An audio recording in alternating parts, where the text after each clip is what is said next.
you explain something to me? You did something that was magical, and I truly don't understand it. And I tried to look it up, and I went off of your explanation. I thought it was really brilliant, but I had that issue with my Achilles because we were backflipping in Columbus. Right. Because that's how many things there are to do in Columbus.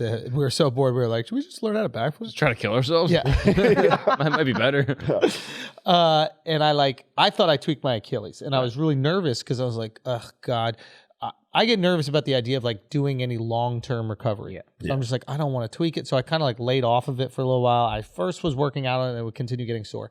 And I come in and you ask me a few questions about the Achilles. It was really sore. Like it was really bad. And then you start squeezing around my fucking leg. Yeah.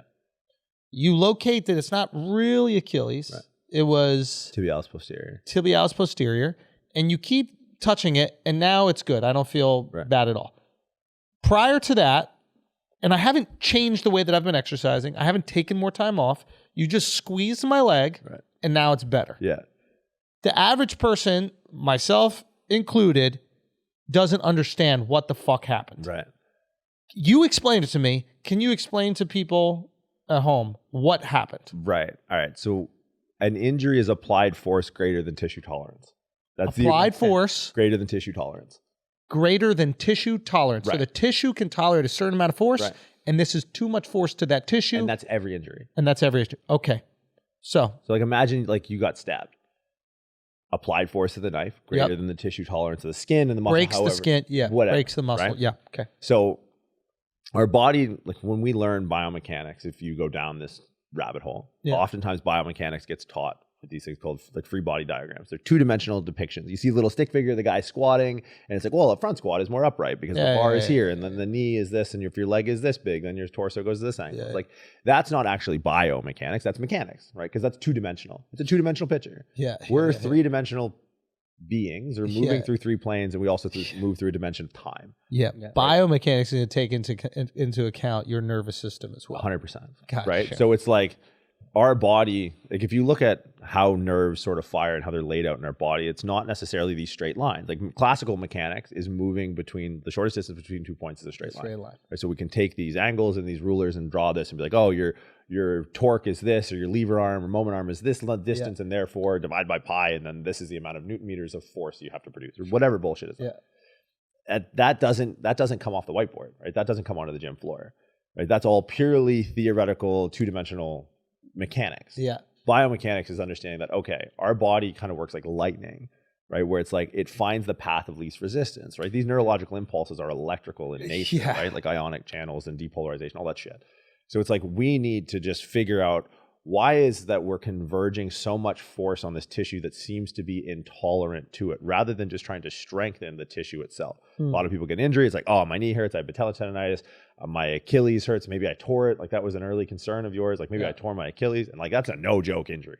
Or like I had a little tear, and I was like, oh my God, you don't want to be a big Achilles are like career enders. Achilles suck if you don't know what you're doing. So it's like, well, you just seem to have irritation. And for some reason, our body is choosing this path of least resistance as applying too much force to that.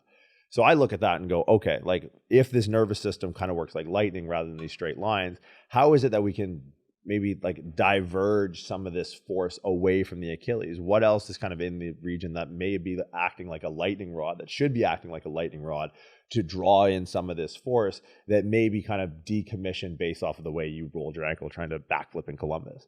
Right? So it's like I've dealt with enough ankles and feet and not like the way you guys deal with feet, but like I've dealt with enough, which has totally ruined how I look at people now. So thank you for that. He gave me like a PhD level dissertation. I did this, what he just did for feet. And the angle in the toes, and I was just like, I went home and I was just like, looked at tests, and like my girlfriend is gorgeous. She's amazing. She's the best. And I looked at her feet, and I just literally thought, fuck you, Akaash. Just carried on with my day. But it's like, so it's what else is in the lower leg that should be accepting this force. Right? So tibialis posterior can work in a similar fashion to the gastroc and the soleus, which connect on to the Achilles tendon. So if we can kind of get this back online, if we can get our body to be like, hey, let's actually start using this tibialis posterior again to do what tibialis posteriors do, we're going to no longer converge all that force into the Achilles. Right? So it's like, I just need to rewire your path of least resistance. So the analogy I always use, and we were talking about this yesterday, and I think I'll probably explain it to all of you by now, is like motion capture. the idea of a motion capture system that, you know, whether it's creating NBA 2K10 or whatever, or they have those black suits and little balls on them, and then and it goes to a computer, and then we can overlay a skin of the character on top of the movements and make it really realistic. Our body has that. Our body has that internally. Like we have these things called muscle spindles that relay proprioception and allows us in our mind. So if I can't see where my hand is, I know where my hand is. Because my central processor, my computer, is my brain. Yeah. So without visually seeing this, I know where it is.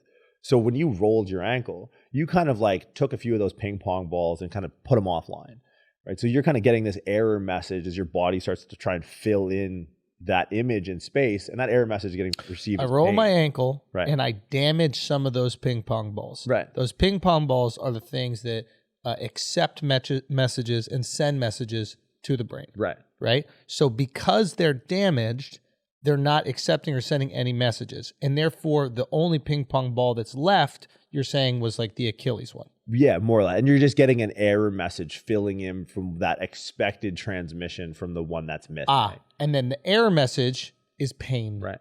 So we're feeling this pain, but that's just the way that our body says that there is something wrong. It might not necessarily mean that the region itself that I'm feeling the pain is broken. It could be something else that's been affected. Is that what happens? So yeah, you heal an injury, but you unlearn pain. And oftentimes there's a middle ground of this Venn diagram that overlaps very strongly, right? So like low back issues are a really common one. So like lumbar spine disc herniation. 25% of people that are asymptomatic that don't have low back pain have herniated discs on an MRI. So it's not this N=1 relationship of like herniated disc equals pain. So it's like you've found a way to like outfunction that damaged structure, right? Yeah. So yes, you do need to a certain degree to heal tissues to not feel pain, because there is an overlap in like that unlearning versus healing process, that injury versus pain process, but they're not completely superimposed in the same thing. Okay, so then when you squeezed my leg, not near the Achilles. No, at the tib post. At the tib post. You were engaging the ping pong balls again. Yes, you have a lot of these, right? So we talked about like proprioceptors being one, and that's stability work. So whenever we're doing like lunges or things like that, and your foot's, we were talking about this last night, you know, your foot's trying to like catch your femur, basically like trying to stabilize. Because you're just not that athletic. That's, panic. It's tough. Right, so proprioceptors are one of those ping pong balls, but we have specific inputs that are for like deep pressure stimulus. Yeah. So if I go in and what I did is just grab your tib post. It was like, yo, and you're like, shit. It really hurt. That's kind of like there's a nerve ending that acts to feed into this hopefully high resolution motion capture within our own brain of where our foot is. So deep pressure is one, heat is another, vibration is another. Like those Theragun, and maybe that's a branded term. I don't want to the jigsaw looking things that right. I'm sure they have them at Barry's. I'm sure they have them like CrossFit gyms. We got them up at HOA. Yeah. And the reason that they're effective is because we actually have nerve endings that are specific to receiving and then sort of engaging this transmission process that's specific to vibration. So vibration, deep pressure, heat, light touch. Is that what acupuncture does? Acupuncture similar. Kind of like accidentally, did they fall into success? Yeah, I don't know much about acupuncture. But functioning in the same way, right? Like I'm going to bring a lot of attention to these specific regions, and then maybe we'll fire up those receptors that for whatever reason are damaged or not accepting that. It's not like how necessarily a profession works or a discipline. It's just how your nervous system works. Right. So everything that we perceive has a transmission and a receiver. Right. That's how it gets to our brain. So acupuncture is probably just a combination of those things. Yeah. And simultaneously getting these feedbacks or these inputs from these different receptors. But we have all these different locks that kind of turn the same key, right? So it's like stretching can do it, right? And the tib post is a little bit difficult to get to because of the way like the ankle has to move and the knee has to move to get into a position to actually stretch it. But like there's the stretch receptor. So like just a conventional stretch of like taking origin insertion of a muscle and moving it away from one another, right? That's another input that helps us create this hopefully high resolution, very accurate depiction of where we are in space. So you have different receptors that feedback based off of the stimulus input that they receive, right? Some are just wired for vibration. Some are just wired for deep pressure. Some are just wired for heat. Some are just wired for pain. Yeah. Some are just wired for proprioception. Some are wired for deep pressure for stretch.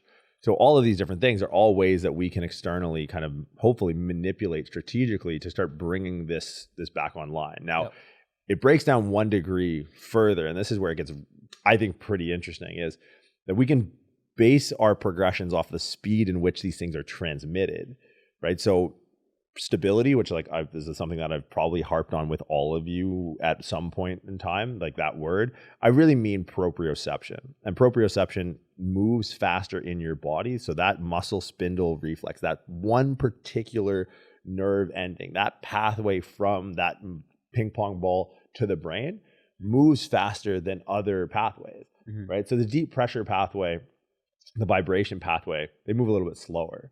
Pain actually moves the slowest, 6 to 30 meters per second. So like a pain transmission that's filling in the gaps for a transmission that's missing from another one of these receptors, these transmitters up into the brain, pain moves 6 to 30 meters per second, which we think like, all right, Bolt's running like 15 at max velocity, 30 is pretty fast.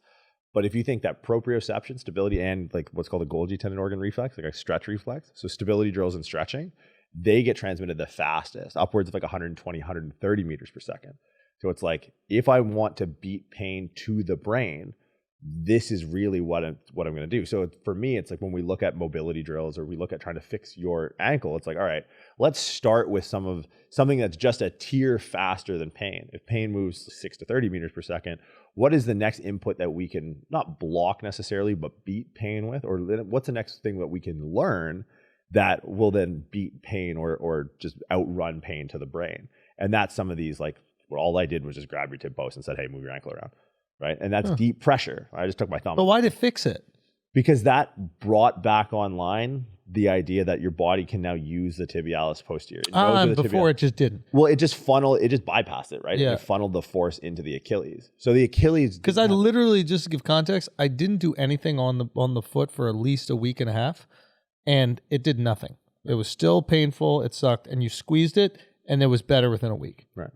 I don't know how the fuck that happened, but now I'm understanding you just re-engaged something, you woke something up. More or less, yeah. And like there's You figure the body would know how to do that by itself. Well, in what the body is doing is in itself a self-preservation mechanism. It's like that thing is broken. Let me not touch that. Let me go to the next thing. I mean, there's like lizards that like lose their tails. I'm like, oh, fuck it. And they run it back. Have the tail, I'm out. You can keep the tail Yeah. rather than you get the rest of me, right? So I think it is a self-preservation mechanism. It's an efficiency mechanism. Yeah. But now all of a sudden, because in a conventional mechanical model, we would look at this two-dimensional picture and be like, oh, we need a certain amount of Newton meters force of tissue tolerance at the Achilles. Yep. Let's do eccentric loading. Let's do plyometric. Let's do jumping. Let's do all this stuff. Let's just go at it with a steel rod and try and like scrape it a bunch. It's like the issue isn't the tissue tolerance of the Achilles. The issue is, why are we applying so much force to begin with?